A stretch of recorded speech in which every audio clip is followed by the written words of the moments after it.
तो दोस्तों पवन सिंह के बारे में क्या है अपडेट दोस्तों बताएंगे इस वीडियो में। दोस्तों तो नए हैं तो चैनल को सब्सक्राइब करके वीडियो को लाइक कर दीजिएगा। दोस्तों बता दें कि एक नई अपडेट निकल के आ रहा है दोस्तों, क्योंकि आप लोग अच्छी तरह जानते हैं दोस्तों कि आसनसोल से टिकट वापस कर दिए हैं पवन सिंह। ये तो अच्छी तरह से जानते हैं दोस्तों, मगर दोस्तों बता दें कि मगर लड़ेंगे तो कहाँ से लड़ेंगे दोस्तों पवन सिंह, ये बड़ा सवाल है दोस्तों। मगर दोस्तों चिंता करने वाली बात नहीं, क्योंकि पवन सिंह इलेक्शन लड़ेंगे।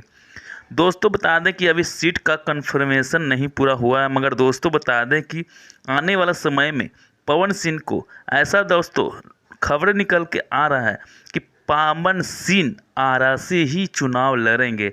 ऐसा दोस्तों खबरें निकल के आ रहा है। पवन सिंह को कहीं ना कहीं लग रहा है दोस्तों, जो अपना होम ग्राउंड है, जो अपना घर है, वो घर से लड़ें तो ज़्यादा बेहतर होगा दोस्तों।